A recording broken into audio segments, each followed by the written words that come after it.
Okay, welcome to the Summer Blockbuster review. This is the episode where we review the movie Jurassic World. As always, I have my host with me, Richard Brown. Richard, how are you doing today? I'm doing quite well, sir. How about yourself? I'm doing well. Thanks for asking. Thanks for asking. And if you notice, I didn't open up the show with any foolishness of 23 billion years in the making. Oh, yeah. I just had to throw that one Yeah, little I line in understand. there. That's cool. So, Richard, as always, sir, please start us off with your thoughts on the movie. Okay. Um, Here's the way I feel about this movie, and it's gonna come off like I'm trashing it, but here's the honest thing about it. The movie wasn't bad. The thing is, though, is that I saw this movie back in 1993. Thank The you. o- the only difference that I could say is that this is probably the Jurassic Park movie that probably should have come out first. Because it's like, how many ways can you show a theme park going to hell? It's like, ooh, add more people. And that's pretty much what they did. If you take out, like, I know we're not trying to spoil the movie or whatnot, but I mean, it literally was like, there was nothing different. It was the same thing, kids go lost, people must be found. There's a pseudo romance kind of thrown into there.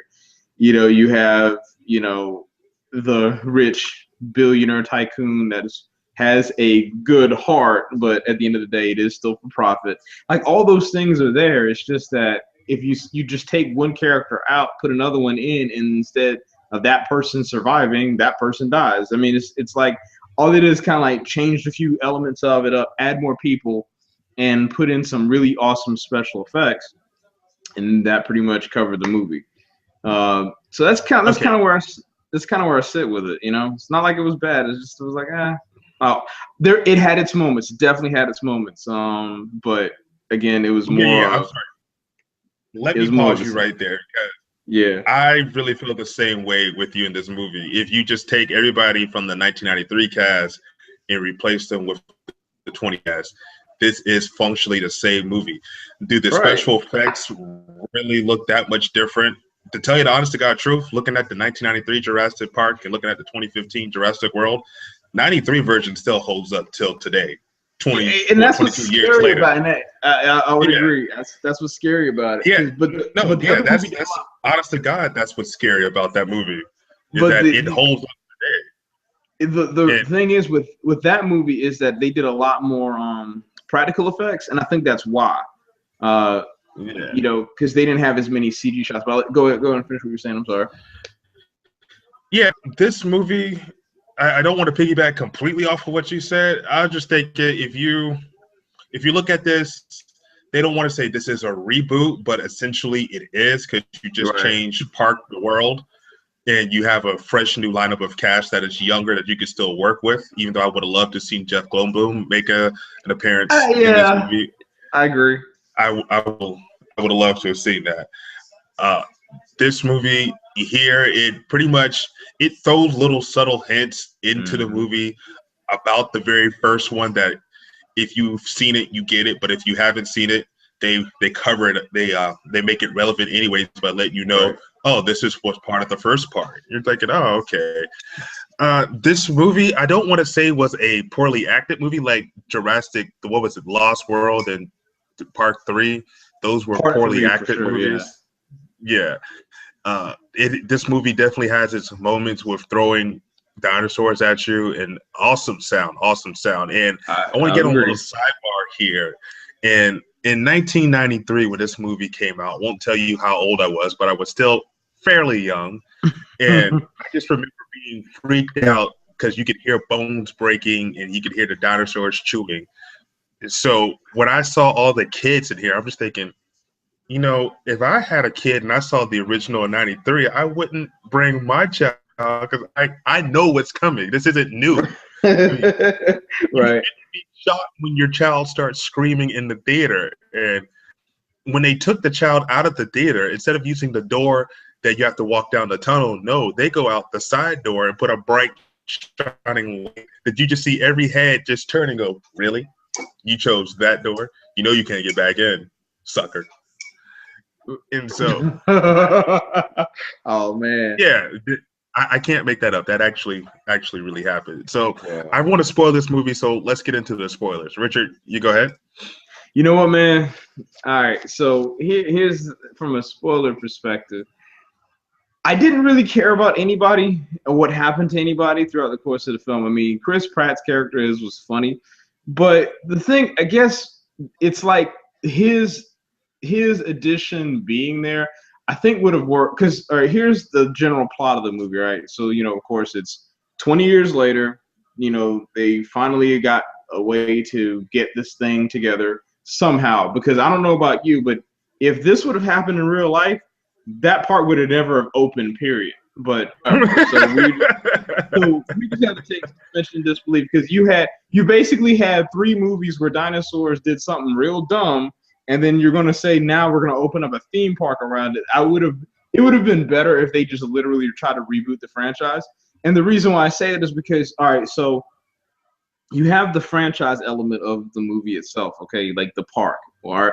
But Chris Pratt's character pretty much is like this Wrangler dude who like has like a military background and is trying to like make dinosaurs into like weapons of mass destruction, which to me just seems stupid, because where is this movie going to go from this point? I mean, like, is this going to be like, you know, Predator? Like Jurassic World, this Jurassic Park franchise is going to move into a Predator estate, because it's like they threw a little sequel hook in there, and it's like, yeah, really, like is this the best that you can do? It's like, well, you know, we're going to take all this stuff and pack up and move on to somewhere else. It felt like they threw that element. Like, honestly, Chris Pratt's character seriously could have honestly been just a new attraction saying that, hey, he was trying to teach dinosaurs how to do tricks, like he was Siegfried and Roy or something. That could have worked just well. That could have been just as fine. But they had to add this other thing to, I guess, for the purpose of reasons and action. Oh, and there's another element about that, about stuff happening because of reasons. But anyway, for me, it just didn't seem like there was anything that hooked me to the movie that actually made me emotionally invested in any of the characters at all. I mean, I hate to say it, but I was more invested in the Velociraptors at the end than anything else that happened in the entire course of the movie.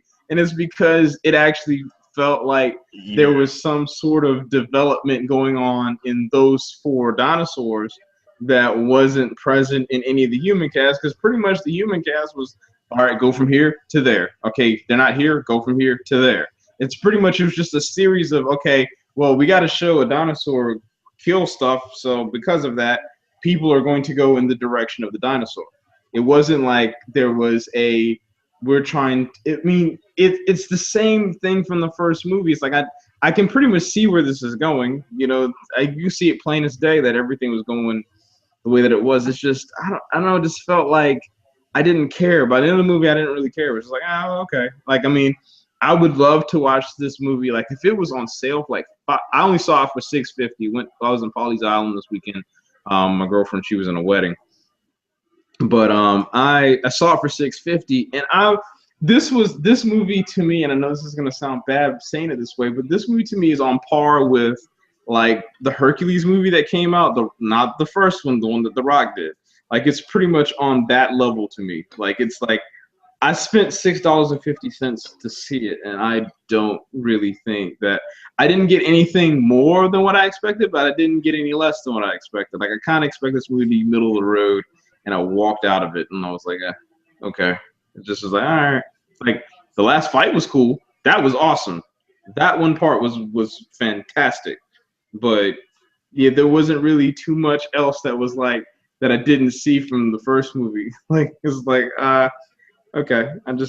It seemed like it fell flat. Like, there were opportunities that were there that they could have really done something different, and they chose to literally rehash the first movie with adding 20,000 people and a mutated dinosaur.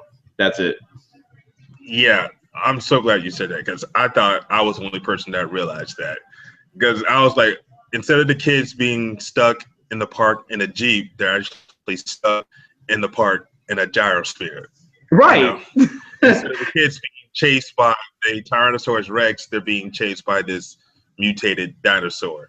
It's basically the same movie 23 years ago with nothing special except for that last fight scene at the end. And you actually do connect with the velociraptors more than any of the human characters in this movie. Right. The one thing that I really want to mention was that the token black dude that was in this movie, that was played by Sam Jackson in the last movie. I'm sorry, you haven't watched the movie by now. This is where you definitely want to turn it off because I'm getting ready to spoil it. Yeah, so I'll give you some time. All right. So the token black guy does something that is never done before. He lives. Yeah, dude, I was so happy. I was shocked.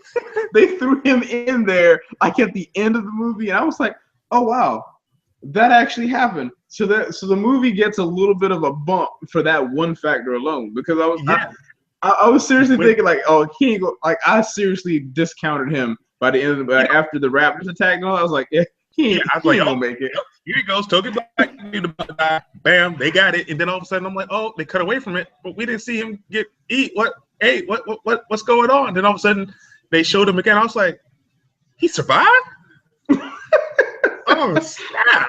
That never happens. Mm-hmm. Yeah, that never happens. That was a shock. I was actually surprised that was a surprise for this movie. I will have to admit that. Yeah, and I also want to bring up, I forgot his real name, but I know he plays Nick on New Girl. Oh yeah, he was the IT. Yeah, and his role was kind of quirky because I know Chris Pratt he usually does like comic relief in most of his sitcoms and movies that he's been in thus far, and then they throw him in there, and I'm just thinking he does the same thing that Chris Pratt does. So is he a low budget Chris Pratt or what? But he had possibly the best scene ever in a movie when he goes to kiss the girl. She's like, oh, that was no, hilarious. I have a boyfriend. I was like, shut down. Let me tell you, this is the one scene that it irked me because I'm a car guy. This irked the crap out of me because it's like they pull into the kids get to the old like a 20-year-old car wouldn't start. That yeah. A 23-year-old car just miraculously is sitting there, no dry rot on tires, nothing. It's like they put in like one line of like exposition to be like, hey, you remember that one time we fixed Grandpa's old Mercury Cougar or something like that?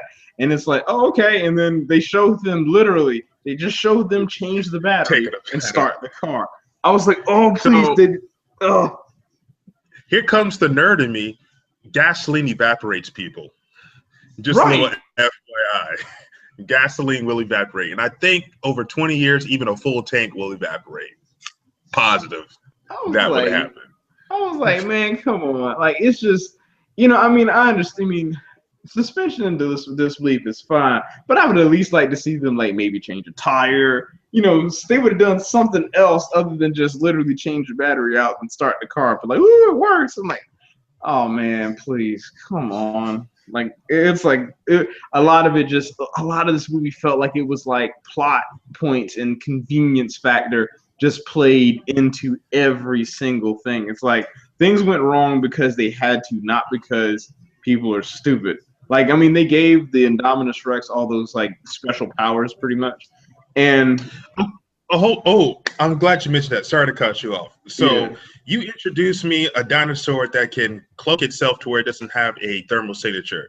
You introduced to me a dinosaur that can cloak itself so it can camouflage into its surroundings. And you only show me that once in the entire movie. I don't get another take of that. I don't get to see him attacking dinosaurs. I don't get to see him fighting the Brachiosaurus. I mean, you can't just introduce all those cool things this dinosaur can do and then don't show it to me. You had so much promise. Yeah, that's what I'm saying. It's like it didn't do. Well, I'm sure it was because of budgetary reasons. Like, there's no other reason why they took those out, because, like you said, it's such a cool factor. We're like, okay, well, this could be different. Like, I don't know.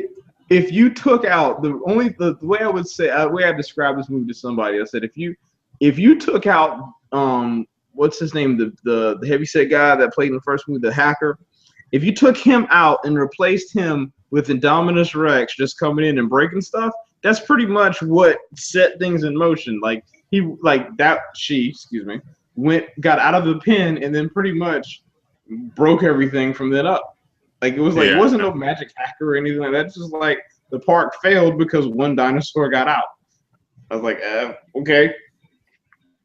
I don't know, man. It's like I know it sounds like I'm trashing this movie. It's just that it was literally like I sat in the theater and I was like, wow, you know what? This movie was just as good 20 years ago. I mean, you know, I don't know. It's just, like for me, it's just when I was watching it, it just was a lot of. I mean, and like you mentioned this earlier, it was a lot of beat over your head that, hey, just to let you know, this is related to the first movie, but forget that the Lost World and Jurassic Park ever happened. Like those movies never happened. We're not worried about it. We're not going to acknowledge them. We're not going to talk about them. But hey, remember this gate opened up? Yeah, that happened in the first movie. Remember when this goat came out of the ground? Yeah, this happened in this movie. It's just like there were, so many things that they like. It's like there's like an homage has to be done very carefully. Like you can't beat it over someone's head and be like, hey, just let you know this is part of the first movie. You know, you got to do it very carefully. You have to do it like where it's a point of reference and it's crafted into or interweaved into something. Like, you know, like for example, like I mean, I know Iron Man 2 wasn't one of the greatest Iron Man films, but like when, you know, in order to like level off that little thing when he was making his element for his arc reactor, like he used Captain America's old shield, like stuff like that, you know, like, but it was thrown in there, but it wasn't like it was beating over your head. It's like, oh yeah, let me use that and just put it in there, and then that was the end of it. So yeah, it reminds me of two movies to be exact. I'll get my hand up here. Two movies to be exact. One where 22 Jump Street, when they did it, they just blatantly told you over and over again is exactly as it was the last time. Right. And they keep on saying that over and over again. Mm-hmm. And the second movie that it reminds me of is the X-Men movie. It just came out. Help me out here, Richard. I'm talking about is it Days of Future Past? Days of Future Past, where at the end it was just a massive boot rewind on the whole franchise series.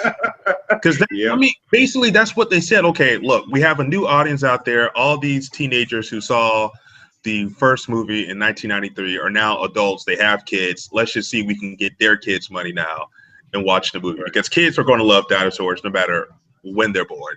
They're going to love dinosaurs. So instead of saying this is a reboot, they basically said, here's the same movie that we did 22 years ago, but we're just going to let you know that we did all this stuff 22 years ago. Here it is again, just so you can see it. And this time, it actually didn't work because they weren't like, I didn't like 22 Jump Street all that much to begin with, but Days of Future Past, I really did enjoy. And they waited until the complete end to say, haha, those past 6 movies you saw meant nothing. Right. Now we're going to start all over again. Except for in this movie, we're like, yeah, we still had the first 3. Guess what? You just saw the same movie twice. We got you. Yeah. So let's roll into our rankings. And I kind of want to go first on this one. I like to usually let you go first, but I kind of want to go first. Ahead, that's cool. Because this movie here, I was very, very, very highly anticipated this movie because our summer blockbuster lineup is kind of lacking this year, unlike it was last year. I think we were doing these almost every week, but now we're so spaced out because nothing's coming out. This movie had a lot of hype inside of me because 1, is something from my childhood that's being redone, and 2, it's dinosaurs. I mean, can you really do dinosaurs wrong? And I went to see this movie, and if you scrub this movie of all of its great CGI and just have it as it is, I would say, yeah, somebody owes me some money. But it did have that great CGI in it, and the sound was remarkable. So I kind of have to give it just a C rating, just because the movie, as a visual spectacle and as a sound spectacle, was a good movie. But overall, you're watching the same thing that you saw 23 years ago. I'm sorry, it gets a C. Yeah, I'm with you right there, man. Because like I let me be clear. I didn't go in this movie with high expectations at all. I expected to go in here and say, okay, I'm probably going to watch. I pretty much expected. I was like, I'm going to watch Jurassic Park again, and that's exactly what happened. So the thing about this movie is that it had good. The actors in the movie were good. It's just that for whatever reason, the material that they were given wasn't really all that great. And two, it's been done before. The redeeming qualities, like you said, about this movie are the CG spectacle, because the last fight, and it was one of the things, and this is a spoiler, one of the things in that movie that they saved to the very end was you actually see the T-Rex at the final, like, 15 minutes of the movie. You don't even think about it while you're watching. And that was the one thing I will commend them on, that is that I didn't think about it until the very end. I was like, wait, where's the T-Rex at?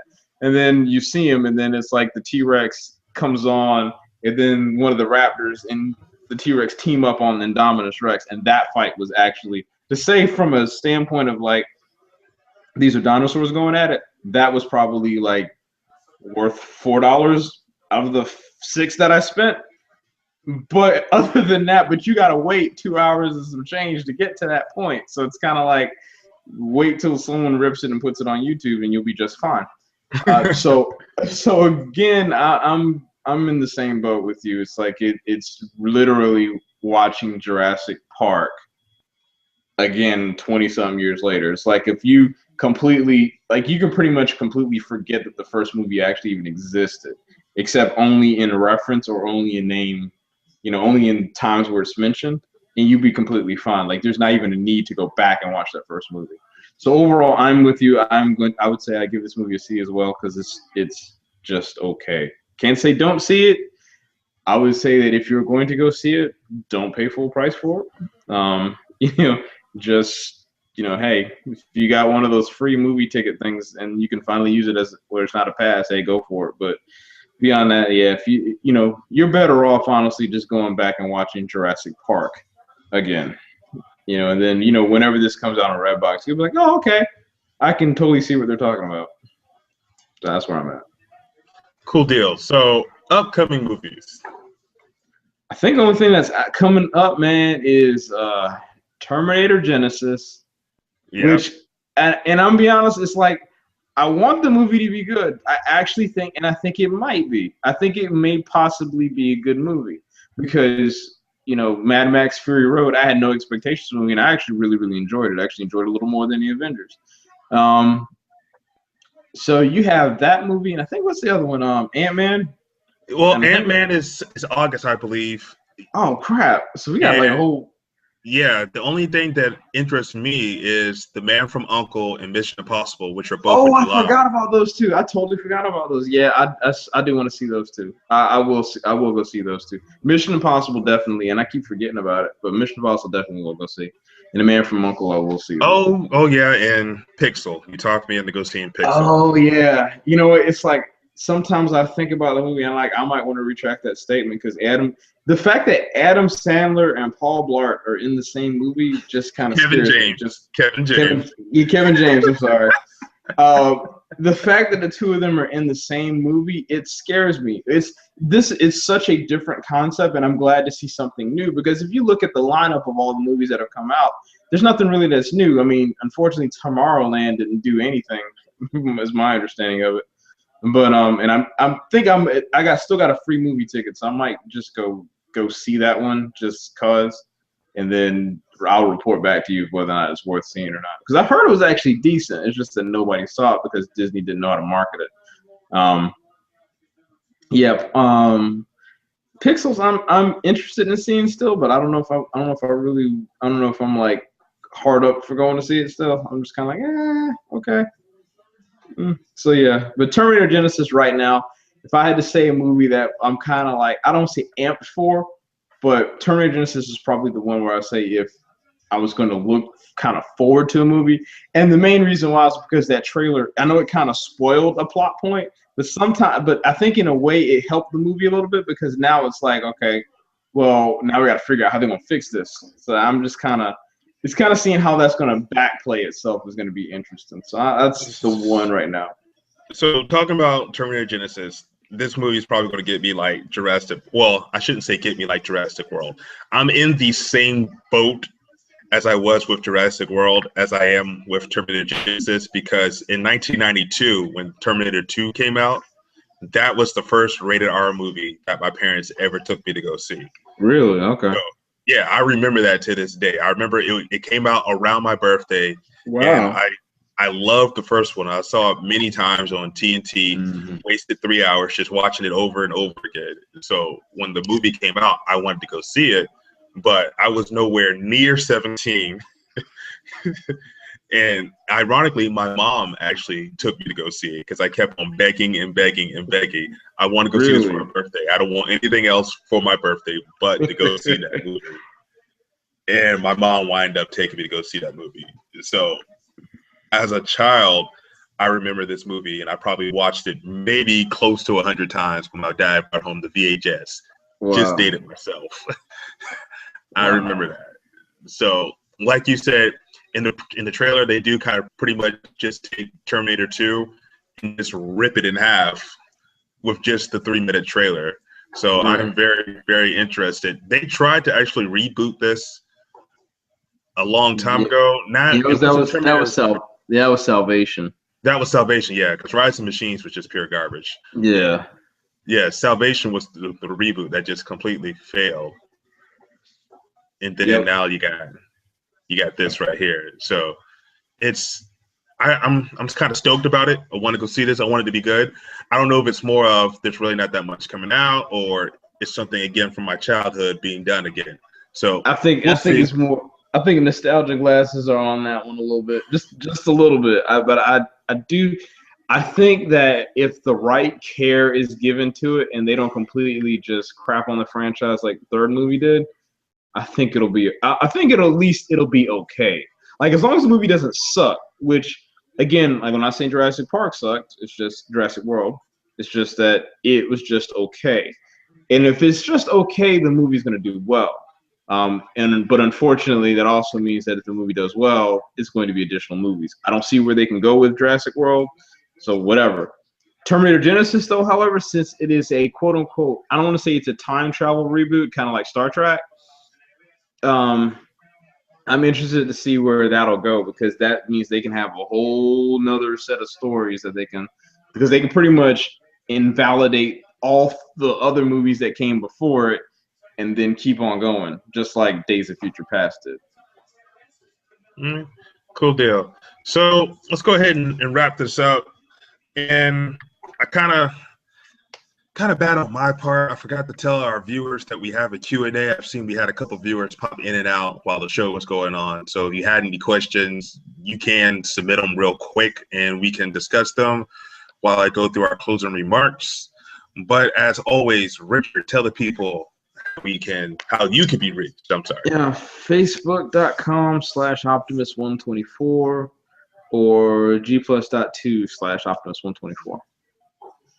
All right, and I am the Mind of Cube across all social media outlets now, which, quick story. I told the girl, yeah, if you want to watch any of my podcast, just type in the Mind of Cube into YouTube. So she comes back to me and says, I keep on searching for the Mind of Q, but I don't see anything. I'm like, the Mind of Q? Like Star Trek Q? Because I'm Q, like to the third power? Oh. So yeah, so it's the Mind of Cube. As you can see, up there it is, right there. Mind of Cube. Wow. Yeah, that's me. That's terrible. Well, it happens to the best of us, though. Yeah. All right. Until next time, stay classy, y'all.